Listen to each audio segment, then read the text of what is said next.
Hi everybody, welcome to Caribbean Thoroughbred Aftercare. We are a retirement facility for the racehorses here in Puerto Rico. Our mission is basically to help these racehorses when they are done with their racing careers, rehabilitate them, retrain them, and find them safe and adoptable homes. Here in Puerto Rico, our mission is extremely important because we have a huge racing industry here on the island, and we have about 4,000 racehorses, and they don't really have anywhere to go after their racing careers are finished, whether they are injured or they're just not doing well in their performance. So we try to work with the owners and the racetrack and the racing commission to see if we can be the bridge for these horses to come into our program. It's a difficult process. It can take long.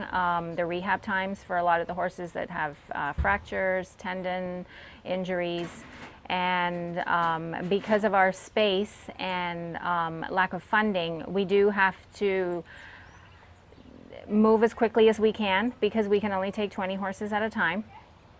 So we do have to start evaluating them as soon as they come in and seeing what they can do, if they need stall rest, if they need small paddock turnout, and basically then we decide if we can move these horses right away off the island to better homes in the U.S.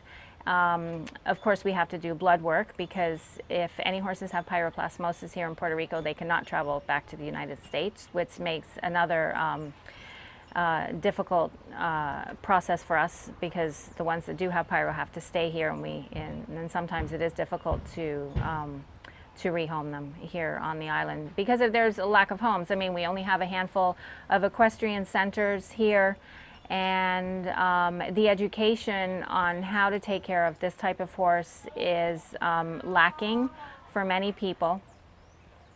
These are horses that you just can't turn out in your backyard and they can cut your grass.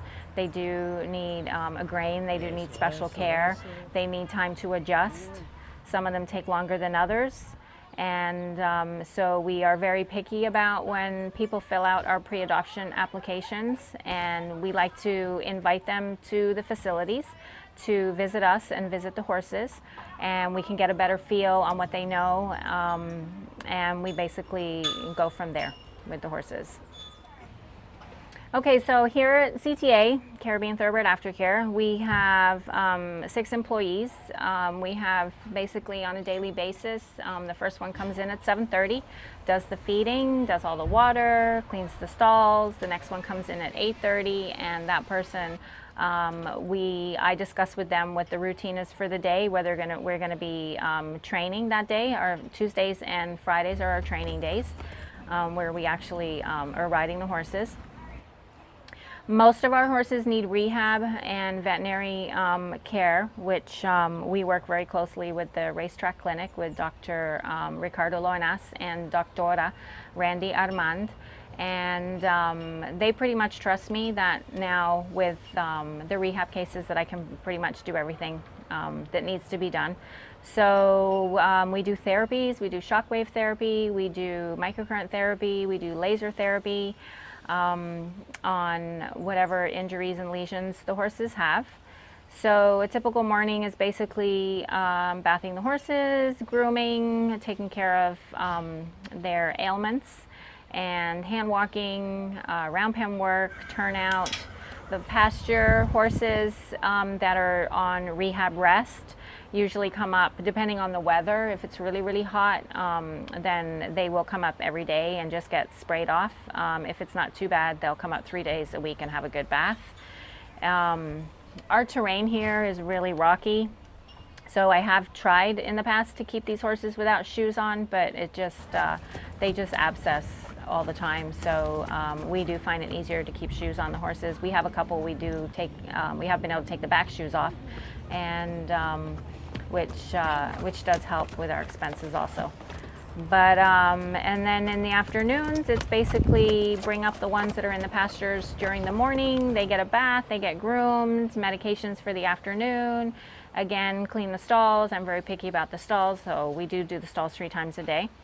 and the last employee feeds and hays and waters and leaves at 5:30. And then my son or myself, we do night check at 8 o'clock, 8:30, and those are for maybe some of the underweight horses that we have that need a little bit of extra care and extra feeding.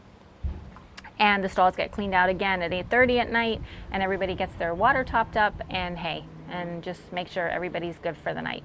So that's basically a typical day here at the farm. And so a typical day, more or less for me, is constantly going to the racetrack, being in touch with the owners, the trainers on which horses need to come into CTA, which ones need to be evaluated. When a horse comes into CTA, they have to have a full veterinary evaluation, which the racetrack clinic does, and we need the release from racing, and we ask for a $100 donation one-time fee. So a lot of people think that when a horse comes here, they have to be paying for the horse monthly. Well, that's not true. We don't have any owners that help towards any horses monthly. This year has been really hard on us. We've already taken in 48 horses this year. That's triple the amount than we've ever done in the past. We've shipped 29 to the United States already, which is approximately $86,000 we've had to raise to get horses off the island, which is a logistically difficult because we have to do a 7-day quarantine, and then we go back to the blood work. The horses have to have blood work. We spend about $6,000 a year in blood work to the United States Department of Agriculture. So all of these things are things that, being on an island, running an aftercare makes it a lot more costly and difficult. Okay, so being a nonprofit in Puerto Rico, I find is a bit of a struggle, because I think that a lot of people don't really understand that a nonprofit organization basically lives off of donations. Probably 70% of our income that comes in is from the U.S.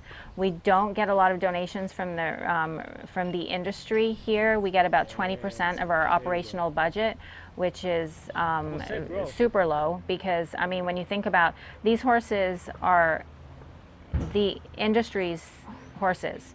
There's no race horses, there's no horse racing. So when you think about, probably 4,000 jobs are there because of these horses.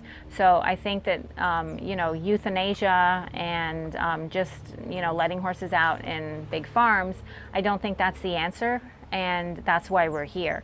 So this year, with the high intake of horses coming in that I was talking about, and us having to ship more horses off the island, we're desperate for funding. It's been a real struggle these past couple of months, and things are getting more difficult. We're getting more horses than ever. We're getting like 6-7 horses a month come in, and most of them need to be rehabbed, like I said, so it's really hard for us to move them quick enough. And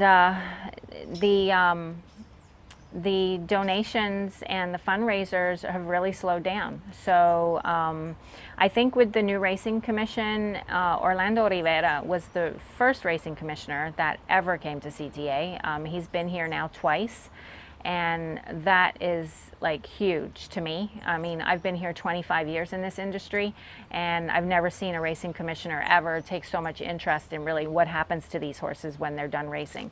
So I think we're getting there. I think it needs to be more awareness brought to exactly what we do. We don't get a lot of funding from the racetrack and the owners. We are working with that, and we are working to see how we can improve that situation.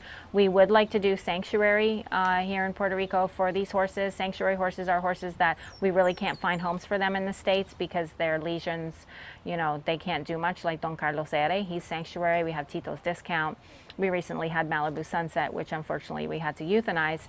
But I think we need to do sanctuary. We could, tourists can come visit, the public can come visit, and they can see these amazing racehorses and, visit them. And I mean, they deserve that. They don't just deserve to be forgotten.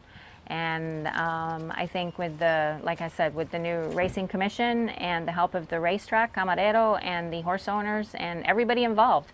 I mean, there's enough people in this industry that if everybody donated $1 a month, I mean, that would support like 6 horses. So we're getting there, and I think this is a great opportunity for us to, today to be here and get to see what we do on a daily basis and see the horses. And for me especially, I really appreciate the efforts of everybody that came out today. So we had a great day here today. It was like awesome having you all here to visit and see what we do. So thank you so much for the opportunity for me to talk a little bit about what Caribbean Thoroughbred Aftercare does. We welcome guests anytime you want to come. We have a Facebook page, Caribbean Thoroughbred Aftercare. We have our website, which is www.ctahorse.com. And you can email us at caribbeanottb@gmail.com also. This is for everybody, and I think it's great if everybody comes to visit and sees our horses and see what they're doing. And it's just been a great opportunity, and we thank you so much.